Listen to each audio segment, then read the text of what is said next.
Hello everyone, welcome to Oliveboard. My name is Himanshu Sharma और मैं आपके लिए लेकर के आया हूँ समरी किस चीज़ की? आईईएफएस की यूनिट वाइज समरी हम लेकर के आए हैं, जिसमें अलग अलग यूनिट्स की मैं समरी आप लोगों तक पहुंचा चुका हूं।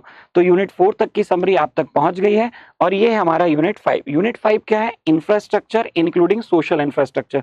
तो जो हमारे यूनिट 5 है इस बुक का, उसमें इंफ्रास्ट्रक्चर और उस इंफ्रास्ट्रक्चर में हम सोशल इंफ्रास्ट्रक्चर को भी डिस्कस करते हैं। तो चलिए हम सेशन को आगे बढ़ा लेते हैं और जैसे ही हम आगे चलते हैं यहाँ, तो सबसे पहले आपको समझना होगा इंफ्रास्ट्रक्चर क्या होता है, इंफ्रास्ट्रक्चर की नीड क्या होती है, ये हमारी बुक में क्या समरी है वो हम देख लेते हैं। राइट, नंबर 1, इंफ्रास्ट्रक्चर की अगर हम बात करते हैं तो इंफ्रास्ट्रक्चर का मतलब होता है कि foundation means the base of the economic growth and it encompasses the physical, natural and organisational structure requirement for long term economic development. It means infrastructure की बात करें तो एक तरीके का फाउंडेशन होता है, जिसे हम क्या बोल सकते हैं? फाउंडेशन का मतलब नींव, किसी भी देश की आर्थिक वृद्धि और उसके लिए क्या हो सकता है? ये नींव का काम करता है। अब इसमें क्या क्या चीजें आएंगी? फिजिकल, नेचुरल और ऑर्गेनाइजेशनल स्ट्रक्चर जो होते हैं, जो हमारी लॉन्ग टर्म इकोनॉमिक डेवलपमेंट के लिए जरूरी है। जैसे कि हम आगे आएंगे भी तो सारी चीजें बताएंगे। तो 2 नंबर के यहाँ पर अगर बात करें अपन कि 2 नंबर मींस 2 टाइप के इंफ्रास्ट्रक्चर्स आपको देखने को मिलेंगे। पहला मिलेगा आपको हार्ड इंफ्रास्ट्रक्चर। हार्ड इंफ्रास्ट्रक्चर का मतलब होता है कि ये वो मेजर हमारे फिजिकल नेटवर्क, जैसे कि रोड्स है, पोर्ट्स है, एयरपोर्ट्स है, पाइपलाइन है, ब्रिजेस हैं, हाईवेज हैं, ये सब आपके हार्ड इंफ्रास्ट्रक्चर में आ जाएंगे, जिनकी रिक्वायरमेंट हमें ऑपरेशन करने में, जो कि modern industrial nation, it means कि हमारा जो आज के दिन में मॉडर्न का मतलब है एकदम मॉडर्नाइज, और मॉडर्नाइज किस टाइप का? इंडस्ट्रियल नेशन का मतलब है वो जो हमारा औद्योगिक देश है, उसके लिए जरूरत होती है कि हमारे देश में कितने अच्छे अच्छे इंफ्रास्ट्रक्चर हैं जो कि हार्ड इंफ्रास्ट्रक्चर में कवर अप हो रहे हैं। इससे आपकी कंट्री की कंडीशन के बारे में लोग जानते हैं कि जितना ज्यादा हार्ड इंफ्रास्ट्रक्चर उतनी अच्छी कंट्री मानी जाती है। तो यहां पर हो गया आपका हार्ड इंफ्रास्ट्रक्चर में ये चीज है। फिर आता है soft infrastructure. Hard infrastructure physical network होता है, जबकि सॉफ्ट इंफ्रास्ट्रक्चर इंस्टीट्यूशंस को कवर करता है, जैसे कि जो एसेंशियल होते हैं कीप द इकोनॉमी रनिंग, जिसके कारण या जिसके द्वारा हमारी इकोनॉमी को हम रन करते हैं, जैसे कि financial, educational, health care and law enforcement organisation. जैसे अगर मैं फाइनेंस में बात करूं तो बैंक्स हो गए, इंश्योरेंस कंपनीज हो गई, एजुकेशनल मतलब schools, college, research centres, labs, health care means hospitals, law enforcement means police and defences हो गए हमारे। ये सारी ऑर्गेनाइजेशन जो होंगी ये कहलाएगी आपकी सॉफ्ट इंफ्रास्ट्रक्चर। तो एक हुआ आपका हार्ड इंफ्रास्ट्रक्चर, एक हुआ आपका सॉफ्ट इंफ्रास्ट्रक्चर। और सॉफ्ट, इसमें हम अगर बात करें तो इसको हम सेग्रीगेट कर सकते हैं as a physical and social infrastructure. तो यहां पर हम इसको 2 अलग अलग कैटेगरी में बांट सकते हैं, एक होगा फिजिकल, एक होगा आपका सोशल इंफ्रास्ट्रक्चर। राइट, आगे अगर हम इसकी बात करें तो जो ग्रीन इंफ्रास्ट्रक्चर होता है, फिर ये क्या होता है? तो ग्रीन इंफ्रास्ट्रक्चर की बात करें तो एक तरीके का कॉन्सेप्ट है जो हाईलाइट करता है वैल्यू ऑफ नेचुरल एनवायरनमेंट की। वैल्यू ऑफ नेचुरल एनवायरनमेंट का मतलब क्या होता है? वैल्यू ऑफ नेचुरल एनवायरनमेंट का मतलब होता है कि जो हमारा नेचुरल मतलब हमारा प्राकृतिक पर्यावरण है, उससे संबंधित जो चीज होगी वो आएगी आपके किसमें? नेचुरल इंफ्रास्ट्रक्चर में, जो कि लाइफ सपोर्ट सर्विस प्रोवाइड करता है नेटवर्क ऑफ नेचुरल इकोसिस्टम को, जैसे कि नेशनल पार्क्स हो गए, वाइल्ड लाइफ सेंचुरीज हो गई, वो सारी चीजें। इसके अलावा health, education, water supply, transportation, agriculture और agriculture related allied services activities, infrastructure, irrigation, management of natural resources such water, forest, land, energy, welfare programs and services are all included in the social sector. तो social sector के अंदर क्या क्या आ जाएगा आपका? Health आएगा सोशल सेक्टर में, एजुकेशन आ जाएगा, वाटर सप्लाई आ जाएगा, ट्रांसपोर्टेशन आ जाएगा, एग्रीकल्चर अलाइड एक्टिविटीज आ जाएंगी। उसके बाद में एनर्जी, वेलफेयर प्रोग्राम जैसे कि सर्विसेज हैं, या फिर हम नेचुरल रिसोर्सेज में बात करें कि वाटर है, फॉरेस्ट है और लैंड है, ये सारी चीजें आपकी किसमें? ये सब इंक्लूड होगी आपकी सोशल सेक्टर के under.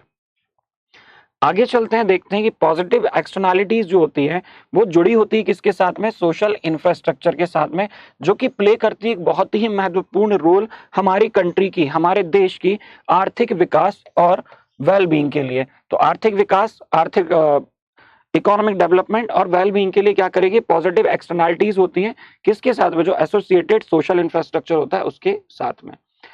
Investing in human capital including education.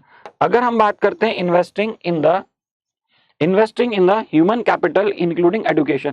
तो अगर हम इन्वेस्ट करते हैं किसमें, ह्यूमन कैपिटल में, जैसे कि एडुकेशन है या फिर स्किल डेवलपमेंट है या फिर अलग अलग तरीके की ट्रेनिंग की हम बात करें, ट्रेनिंग है, और provisions of the health care facility जो कि इंक्रीज करती है लेबर्स की productivity and societal welfare.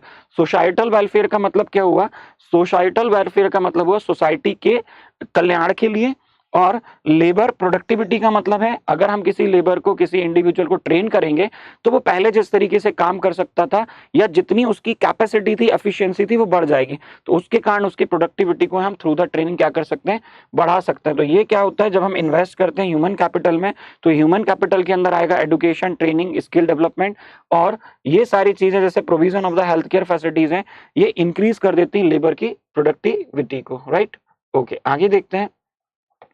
The necessity for a strong and resilient health infrastructure. अगर हम बात करते हैं कि हमें जरूरत है किस चीज की, स्ट्रॉन्ग मतलब बहुत मजबूत, और रेजिलियंट हेल्थ इंफ्रास्ट्रक्चर की, जो कि एम्फेसाइज करता था, अगर जिसने एम्फेसाइज किया था कब, ये हमें जरूरत पड़ी देखने को कि हमें यहाँ पर हमारे देश में एक ऐसा हेल्थ केयर सिस्टम चाहिए, एक ऐसा हेल्थ इंफ्रास्ट्रक्चर की रिक्वायरमेंट है। ये हमें कब महसूस हुआ, ये हमें महसूस हुआ कि हमें एक ऐसे हेल्थ इंफ्रास्ट्रक्चर की रिक्वायरमेंट है जो world class health care facilities को प्रोवाइड करें, और इसकी जरूरत हमें कोविड पैंडेमिक में सबसे ज्यादा देखने को मिली थी। ये एक्सपोज कर दिया इसने कि हमारी वीकनेस क्या है, सोशल इंफ्रास्ट्रक्चर अक्रॉस ज्योग्राफीज, कि हमारे पास में जो हॉस्पिटल्स थे वो शहरों के हॉस्पिटल्स में भीड़ लग रही थी, लेकिन गांव में और छोटे छोटे जो ज्योग्राफिकल एरियाज में अगर हम बांट लें तो छोटे शहरों में हॉस्पिटल या फिर हेल्थ केयर हमारी जो सर्विसेज थी वो बद से बदतर थी। इसकी पूरी पोल खोल के रख दी कोविड पैंडेमिक के टाइम पर। As per the economic survey, अब डाटे पर आ जाते हैं। डाटा क्या कहता है भाई, इकोनॉमिक सर्वे जो 2021-22 का था, 21-22 का, जो 2021-22 का इकोनॉमिक सर्वे था, मतलब 20-21 का डाटा इसमें आया होगा। हेल्थ केयर सेक्टर का जो बजट था उसमें स्पेंड किए थे हमने 4.7 लाख करोड़ रुपए, कब, 2021-22 में, जो कि रफली 2.1% ऑफ जीडीपी और 6.6% ऑफ द टोटल एक्सपेंडिचर होता है। जबकि जो डेवलप्ड कंट्रीज होती हैं वो ऑलमोस्ट 20% जो अपने बजट का होता है, मतलब 15 to 20% अपने जो बजट का होता है वो खर्च करते हैं किस पर, हेल्थ केयर पर। जबकि हम टोटल कितना, देखो आपके टोटल जीडीपी का आप 2.1% किस पर खर्च कर रहे हो, हेल्थ केयर पे, और ओनली 6.6% आपका जो टोटल एक्सपेंडिचर आपने डिसाइड किया बजट में, उसका 6.6% हमने खर्च किया किस पर, सिर्फ हेल्थ केयर पर। सो ये बहुत कम है इस हिसाब से देखा जाए। बजटेड स्पेंडिंग जो हमारा एजुकेशन सेक्टर पर हुआ वो 6.97 लाख करोड़ था, जो कि ऑलमोस्ट 3.1% जीडीपी का और 9.7% टोटल एक्सपेंडिचर का था।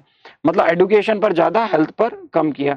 खैर एडुकेशन पे ज्यादा होना ही चाहिए, ठीक है। जो नेशनल एजुकेशन पॉलिसी 2022 की है उसे बिल्ड किया गया 4 पिलर्स के साथ में। पहला पिलर एक्सेसिबिलिटी, की सबको एजुकेशन एक्सेस हो, सबको मिले। इक्विटी, बराबरी से एजुकेशन मिले, इसमें किसी भी तरीके की इनइक्वालिटी ना हो। क्वालिटी, एजुकेशन क्वालिटी बहुत अच्छी हो।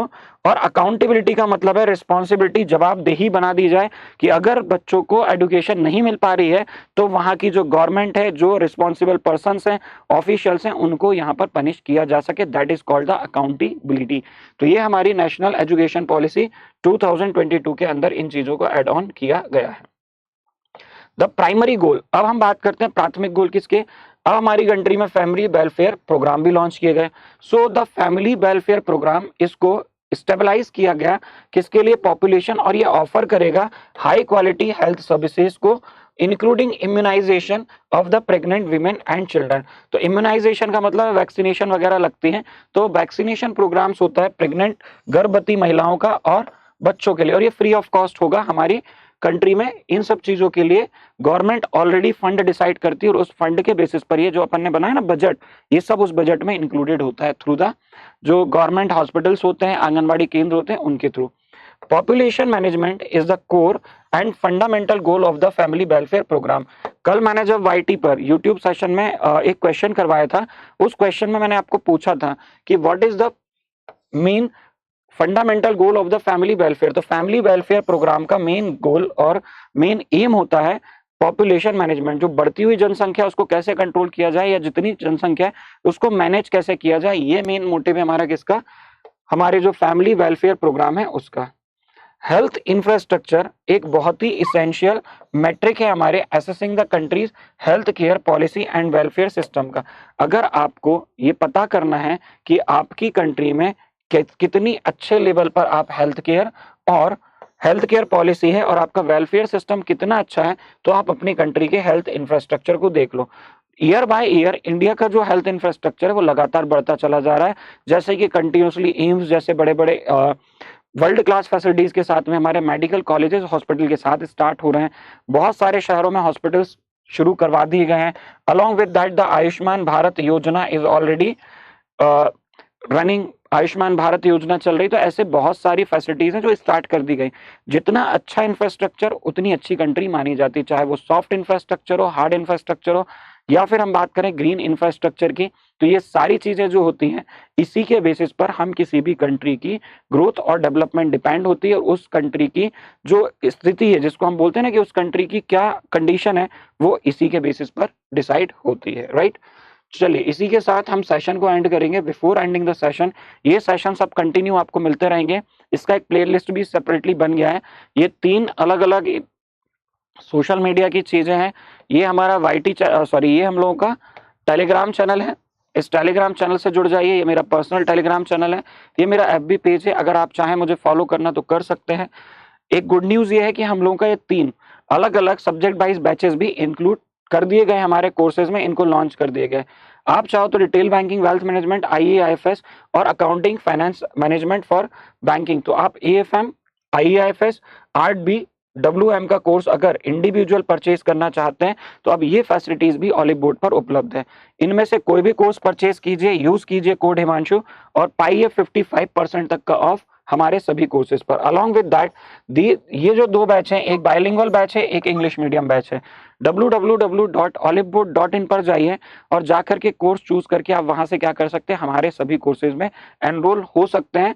एनरोल होने के लिए आप यूज करेंगे कोड हिमांशु, तो आपको मिलेगा 55% तक का ऑफ।